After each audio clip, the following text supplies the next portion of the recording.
ഇന്നലത്തെ India versus south Africa T20 ഇന്ത്യയുടെ ആ ഫ്ലോ അങ്ങ് പോയി. ആ ഫ്ലോ മൊത്തം അങ്ങ് പോയി. ഗില്ലിനെ ഓപ്പണിംഗ് മാറ്റിയതിൽ നിന്ന് ഇന്ത്യ തുടർന്ന് വന്നിരുന്നൊരു ഫ്ലോ ഉണ്ടായിരുന്നു, ബാറ്റിംഗ് ഫ്ലോ.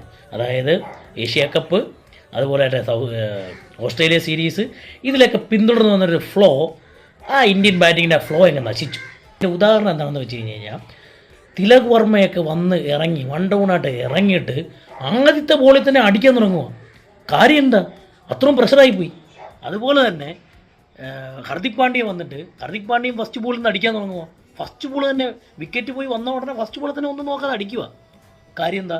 അത്രയ്ക്ക് പ്രഷറായിപ്പോയി. ഒറ്റൊരു മാറ്റമുള്ളൂ. ഓപ്പണിംഗ് റോള് ചേഞ്ചായി. അഭിഷേക് ശർമ്മയും സഞ്ജു സാംസണും കൂടെ ഓപ്പണിംഗ് പെയർ ബാറ്റ് ചെയ്തിട്ട് 4.3 ഓവറിൽ 50 റൺസ് എടുത്തിരിക്കുക. പിന്നെ എങ്ങനെ ബാക്കിയുള്ള ടീമിന് പ്രഷർ വരായിരിക്കും? Down the order. ഒറ്റൊരു ചേഞ്ചാണ് സംഭവിച്ചത്. ഗില്ലിനെ ഓപ്പണിംഗ് സ്ഥാനത്ത് നിന്ന് മാറ്റി സഞ്ജു സാംസണെ കൊണ്ടുവന്നു. അനാവശ്യമായൊരു ചേഞ്ച് ആയിരുന്നു ടീം മാനേജ്മെൻറ്റിനെ സംബന്ധിച്ചുള്ള ഇതെന്ന് ഞാൻ പറയത്തുള്ളൂ. ഇത്ര നാളും കളിച്ചുകൊണ്ടിരുന്നൊരു ഫ്ലോ ഉണ്ട്. ഗില്ല് ആങ്കർ ചെയ്ത് ഇന്നിങ്സിനെ കൊണ്ടുപോവുകയും ആ ഫ്ലോ ആണ് മൊത്തത്തിൽ നശിച്ചു പോയത്.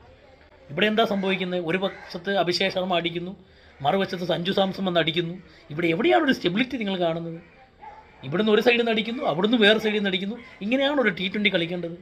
എന്താണ് ആ ടീമിന് സംഭവിച്ചതെന്നുള്ളത് എനിക്ക് മനസ്സിലാകുന്നില്ല. ആകെപ്പാടെ പഴയ പോലെ ആ ഒരു ഫ്ലോയിൽ കളിച്ചത് സൂര്യകുമാർ, ക്യാപ്റ്റൻ സൂര്യകുമാറും യാദവ് മാത്രമേ ഉള്ളൂ. അദ്ദേഹത്തിന് അധിക നേരം ക്രീസിൽ ചിലവിടാൻ പറ്റിയില്ല. കാരണം ഈസ് ഔട്ട് ഓഫ് ഫോം അല്ല, ഔട്ട് ഓഫ് റൺസാണ്. അതുകൊണ്ടാണ് പുള്ളിക്ക് ഇവിടെ സ്പെൻഡ് ചെയ്യാൻ പറ്റാതിരുന്നത്. അതുപോലെ തന്നെ സഞ്ജുവിൻ്റെ ഇന്നിങ്സിലോട്ട് തന്നെ പറയട്ടെ. അതായത് ഇത്രയും നാൾ പുറത്തിരുന്നിട്ട്, അതായത് കളിപ്പിക്കാതെ വെച്ചുകൊണ്ടിരുന്ന ഓപ്പണിംഗ് സ്ഥാനം മാറ്റി മിഡിൽ ഓർഡറിലൊക്കെ ആക്കിയിട്ട് വീണ്ടും ഒരു അവസരം കൊടുക്കുകയാണ്. അതും ലാസ്റ്റ് മാച്ചിൽ അങ്ങനെ അവസരം കൊടുക്കുമ്പോൾ അവിടെ വന്നിട്ട് കളിക്കുക.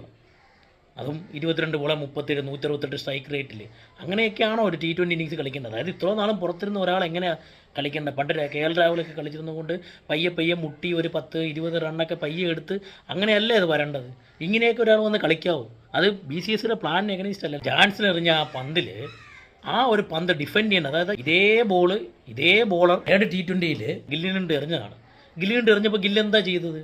ഒരു LBW ആകാതെ ലൈറ്റായിട്ടൊരു എഡ്ജ് കൊടുത്ത് ആ LBW നിന്ന് റിവ്യൂ ചെയ്ത് അദ്ദേഹം തിരിച്ചു വന്നു. പക്ഷേ സാംസൺ എന്താ ചെയ്തത്? അങ്ങനെ ഒരു ബോളിനെ സാംസൺ നേരെ പോയിട്ട് അതെടുത്ത് അടിച്ച് 6 ഇടുക. അത് ഡിഫെൻഡ് ചെയ്യേണ്ട എന്താണെന്ന് ഗില്ല് തെളിയിച്ച ഒരു ബോള് അദ്ദേഹം അങ്ങ് 6 അടിക്കുകയാണ്. ഓക്കെ, അപ്പോൾ ഇങ്ങനെയല്ല T20 കളിക്കേണ്ടത്. T20 കളിച്ച് കഴിഞ്ഞാൽ BCCI ഉദ്ദേശിക്കുന്ന കൂട്ട് നമുക്ക് വേൾഡ് കപ്പ് കളിക്കാൻ പറ്റത്തില്ല. വേൾഡ് കപ്പ് മെയിൻറ്റെയിൻ ചെയ്യണമല്ലോ. BCCയുടെ പ്ലാൻ നമ്മുടെ അല്ലെങ്കിൽ ഇന്ത്യൻ ക്രിക്കറ്റ് ടീമിൻ്റെ നന്മയ്ക്ക് വേണ്ടിയാണെന്നുള്ളതാണ് എല്ലാവർക്കും ഇപ്പോൾ മനസ്സിലാക്കിയിരിക്കുന്നത്. T20 വേൾഡ് കപ്പ് ഏസാൽ ഹമാര തുമാര ആകണം.